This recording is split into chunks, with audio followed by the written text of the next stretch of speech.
If you win, you manifested it. Fantastic. If you lose, you would have spent so much time imagining it that you're really going to want it. And because you're really going to want it in your mind, you're going to be more motivated to work hard than ever before. Most of you do not use your mind for what it's for. You've forgotten how to imagine things.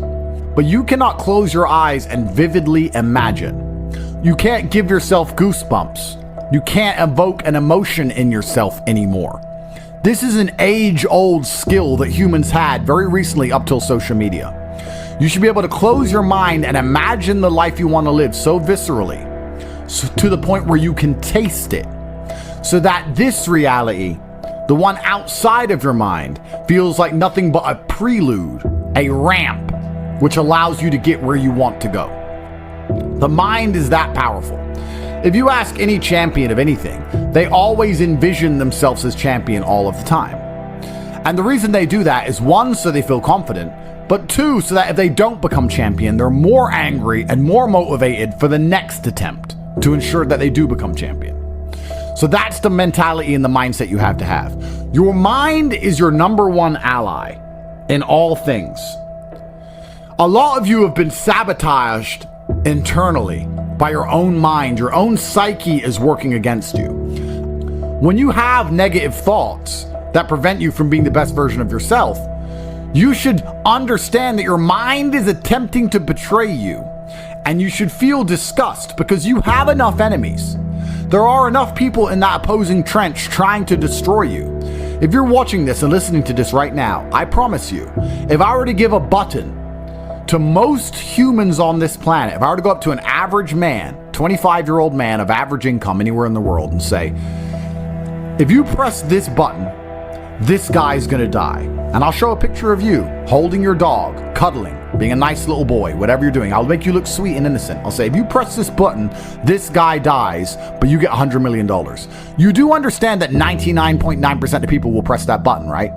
And they'll take that 100 million without remorse. They won't really think about you very much. And if they do, they'll distract themselves with a Lamborghini and with bitches. That's it. They won't care about you. There's enough people in the opposing trench who are prepared to destroy you for self-interest that the idea of you not having every single part of you on your own side is truthfully sad. You need to be in a better position than that. You cannot allow your own mind to betray you ever. It has to be 100% on side all of the time. Once your mind is on side, once every part of your psyche is on your team, that's when you can go and look for other teammates. You can expand your network of other people whose psyche is all 100% on their side, and you have a unified outlook on the world. Then you can go and get things done. But the idea of self-betrayal is something most of you are struggling with and you didn't even realize. So as a thought experiment, we're going to sit here and I want you to actually think about it. How many times have you doubted yourself? How many times have you didn't feel like doing something you knew you were supposed to do? How many times has your mind tricked you into procrastination or being lazy? How many times has your mind convinced you that it was okay to fail and lose even though you didn't try your best? How many times have you sought comfort in excuses? How many times have you betrayed yourself? Don't worry about your enemies attempting to crush you. That's another conversation. If you actually analyze most of your failures, you're going to see the majority of them come from self-sabotage. And once you're in a position like me where you never betray yourself, where your mind never lets you down, ever. My mind knew exactly what I had to do. I did not miss a single day's training. I did not lose my mind. I did not go mental. I did not have a breakdown. I acted exactly as I was supposed to act. I was fully professional in all things. I got as much work done as I could possibly do. I was extremely productive. I used the experience for what it was. My mind never betrayed me. If you listen and look back on most of your failures, you're going to see that it was your own mind that betrayed you. It wasn't your enemies that tricked you. It wasn't your enemies that outmaneuvered you or outsmarted you. Most of you are not yet at high enough echelon to even have enemies of caliber. You were simply self-betraying. And until you identify that pattern and get yourself in the habit of ensuring that is impossible, then you're always going to lose against people who fully believe in themselves. You know, one of the things that stupid people have that makes stupid people quite successful sometimes is irrational self-belief. And the smarter you are, sometimes the harder it is to irrationally believe in yourself.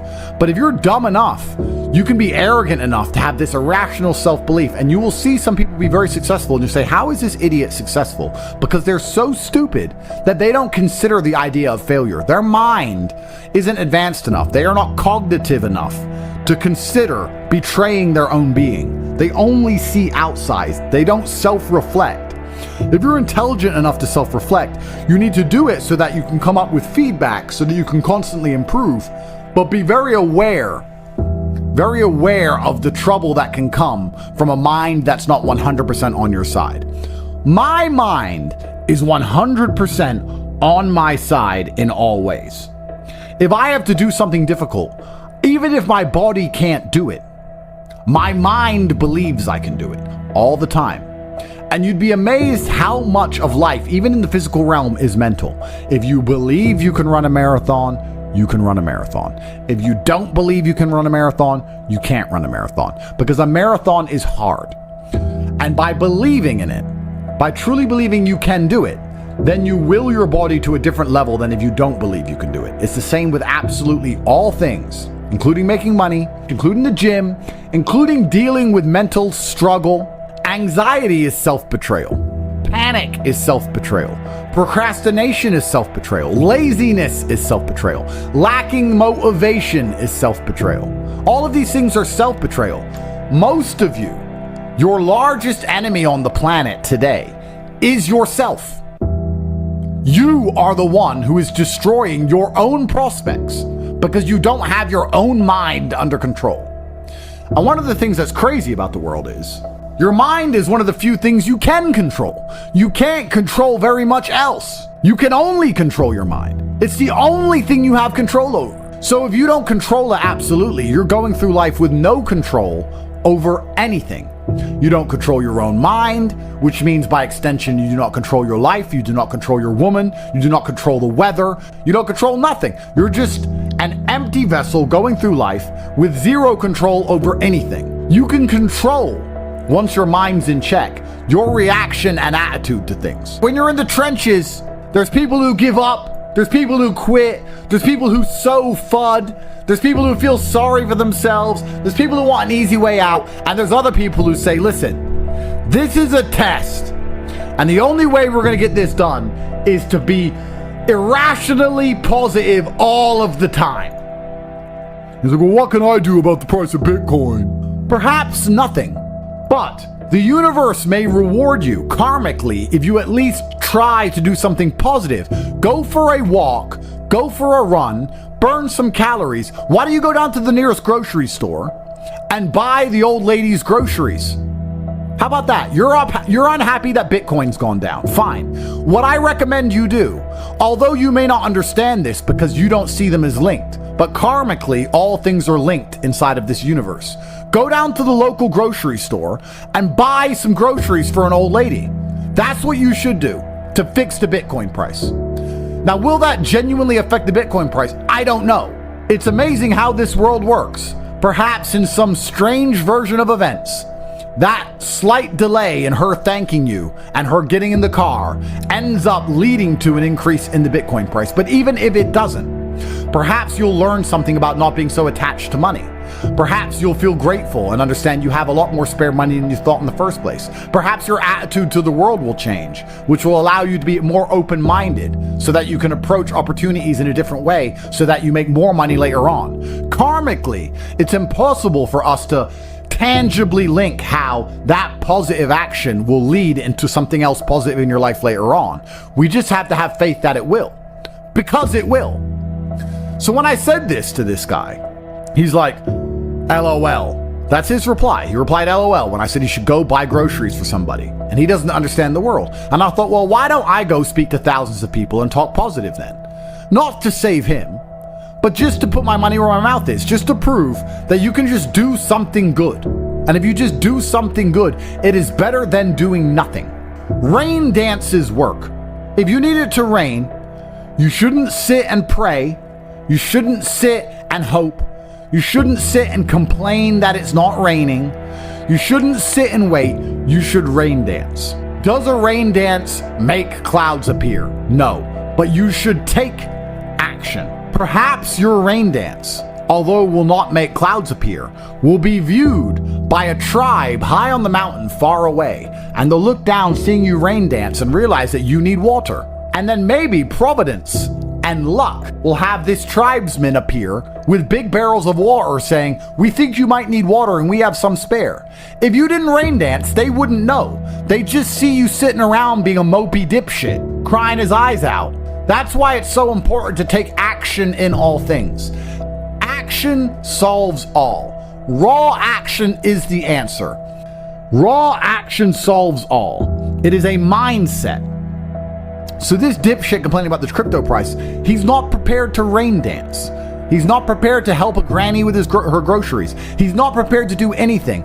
God does not reward men that way.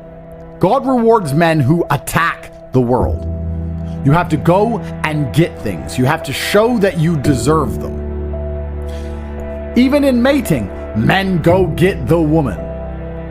Men go get money. Men go take land. Men go. We go and happen to the world. The world doesn't happen to us. What did we say earlier about if you try your absolute best, you can always find the W even in the L? I tried my absolute best. So I win. Raw action solves all.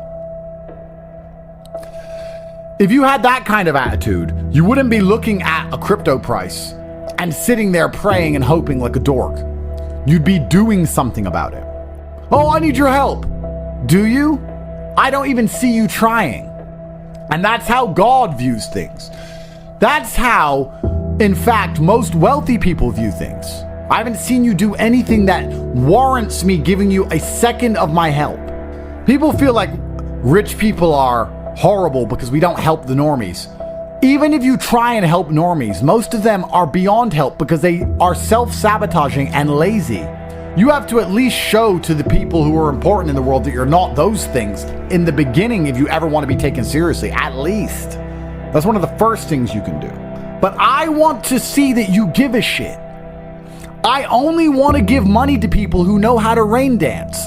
I only want to give money to people who sit and believe that the rain dance is the answer. I like rain dancers. I like people who sit and say, I don't know what to do, so I'm going to do something.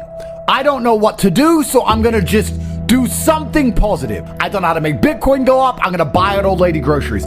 I don't know what to do, but inaction in and of itself is an action. And men of honor do not allow the universe to decide for them. They decide their fate. And you decide your fate with hard work and vigor in all things. In fact, I would argue that a lot of you probably heard about Bitcoin in 2007 or 2009 or 2011, whenever. But you were so uninterested in doing your due diligence, so uninterested in being proactive that you just ignored it. You probably don't even remember being told about it because you didn't give a shit. Yeah. And then you have the gall and audacity to sit here and say, if someone told me about Bitcoin back then, I'd be rich. No, you wouldn't. If you're the kind of person who would have got rich from Bitcoin back then, you're the kind of person who can get rich right now by taking action, by paying attention. If you're refusing to do the right things now, you would have never done the right thing. And retrospectively identifying your failures and identifying how many right things you've missed out on is actually a form of hard cope. Oh no, I just don't have the chances. You've had chances and wasted them. And you have another chance right now to do your rain dance. You have a chance. You're sitting here right now during a chance. You have a chance from God because you're breathing. You have a chance right now to get things done. Now you can retrospectively look back on this period of time and go, oh yeah, I was young and energetic, but I wasted it. But if someone had just told me to try hard at this, I would have been. I'm telling you right now, I'm telling you about Bitcoin in 2009, but you're not going to do anything. It's almost impressive how difficult it is to make the average person move. The average person is a statue getting shit on by the pigeons, and they'd rather just sit there covered in shit than move. It's very hard to inspire people to take initiative to save themselves. It's incredible. Why? when they know that it's going to work. Some people are just born to lose. These are people who are betrayed by their own mind and can't be influenced even from the external because their own mind betrays them. There's a devil on their shoulder constantly holding them back. When you watch old kung fu movies and you see a master and he has chi, I totally understand the danger of a man with endless chi, endless internal power that he can convert into anything he wants it to be, whether it be mental fortitude at the time, physical fortitude, whether he can exert it as an attack. Chi is a super real thing, and it's self-generated. It is a decision. I want you to understand how my mind works. My core principle is endless work, endless attack. That is how you win in the end. You never give up and you endlessly persevere. It's hard to destroy the man who endlessly perseveres. Perseverance is the key. It is very easy to accept an L when you've tried your best. It's easy. The reason I don't like that saying, well, as long as you tried your best, is because most people don't try their best. If you do try your best, it's very rare you fail. In fact, it's nearly impossible. People say it's okay to lose if you tried your best. The secret to the universe is if you try your best, you hardly ever lose.